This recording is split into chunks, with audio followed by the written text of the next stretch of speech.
Good morning everyone. आज की हमारी वीडियो है जो कि है यूनियन टेरिटरी के ऊपर।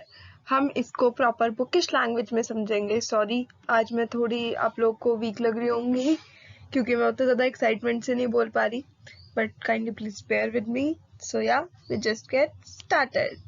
फर्स्ट ऑफ ऑल अगर हम बात करें तो हमने देखा कि पुडुचेरी में हम इस टॉपिक में बेसिकली यूनियन टेरिटरी पुडुचेरी को लेके चल रहे हैं।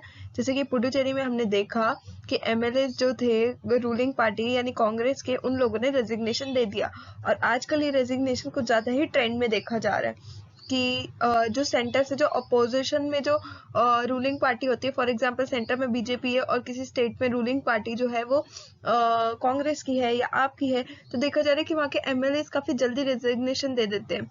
तो क्या रीजन है, तो उसके बारे में जानेंगे। फर्स्ट ऑफ ऑल अगर हम बात करें रिजाइनिंग की, तो यहाँ पे आप देख पा रहे हो फर्स्ट पॉइंट में कि resigning from the membership of the house of means resignation हर बंदे का राइट है जो हाउस में है। बट आर्टिकल 190 जो कॉन्स्टिट्यूशन का है वो बताता है कि जो रेजिग्नेशन है वो वॉलंटरी और जेन्युइन रीजन से होना चाहिए। बट अगर स्पीकर को पता चल जाता है कि इसके पीछे शायद कोई और प्रेशर हो सकता है तो वो रेजिग्नेशन एक्सेप्ट नहीं करेगा। तो हमें पता चल गया कि रेजिग्नेशन हर मेंबर का राइट है, but article 190 of the constitution बताता है कि रेजिग्नेशन वॉलंटरी और जेन्युइन होना चाहिए। What is the recent issues of with federalism.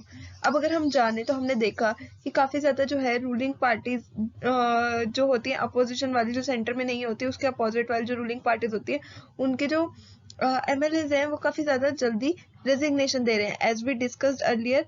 But हम ये बात देख पा रहे हैं कि बट हम ये बात जैसे कि देख पा रहे हैं कि कई बार क्या होता है कि जब सामने वाली जो पार्टी होती है उसको पता चल रहा होता है कि नेक्स्ट टाइम वो मेजोरिटी नहीं ले पाएगी और उसके गिरने के चांसेस होते हैं, उससे पहले एमएलए रेजिग्नेशन दे देते हैं जिससे कि वहीं से ही मेजोरिटी जो है वो खत्म हो जाए।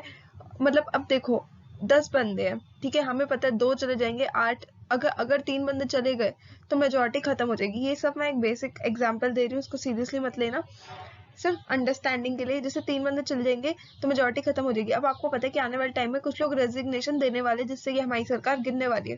तो इट्स बेटर कि हमारा नाम खराब हो उससे पहले हम में से ही कोई 3 रेजिग्नेशन दे दे जिससे उससे पहले ही गिर जाए, ताकि हमारी जो हम कह सकते हैं जैसे कि यहाँ सेकंड पॉइंट में लिखे कि हमारी जो है एक बैड नेम ना इफेक्ट हो गवर्नमेंट में ऑन रिकॉर्ड्स, तो इस वजह से ये सब किया जाता है।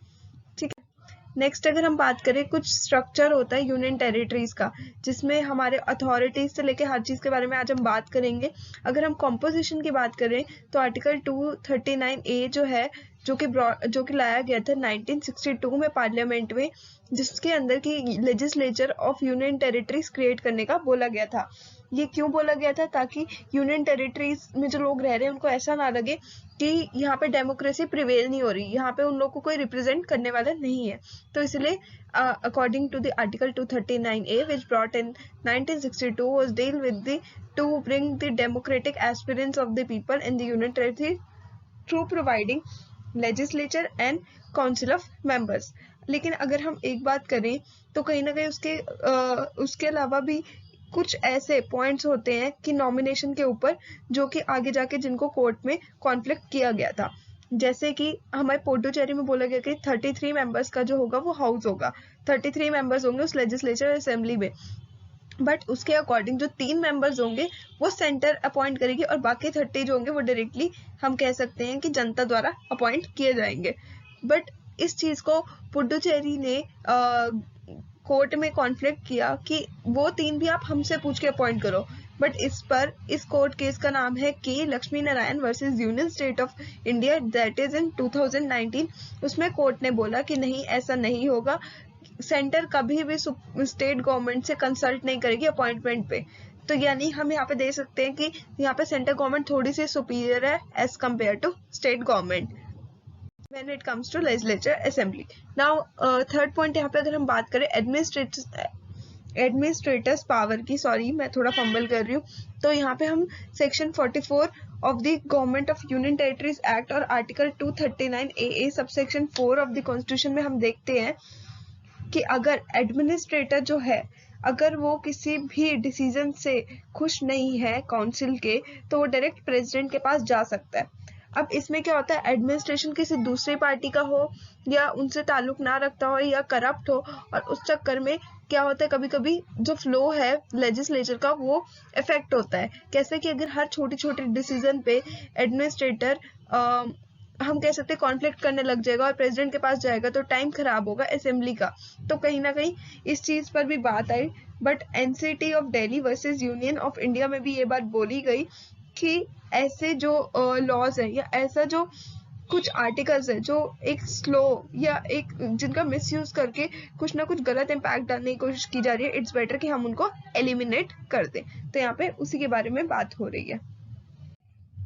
अब कंक्लूजन क्या निकलता है, कंक्लूजन ये आता है कि एक्सपीरियंस शो करते हैं कि यूनियन टेरिटरी के जो लेजिस्लेचर्स होती है और उनके अंदर जो कंट्रोल होता है, अगर वहाँ पे एक अपोजिशन पावर है तो वो काफी जल्दी, बट अगर सेंटर में कोई अपोजिट पार्टी रूल कर रही है और यहाँ पे कोई अपोजिट पार्टी रूल कर रही है तो वो चीजें काम नहीं कर पाती, as you can see in the first line.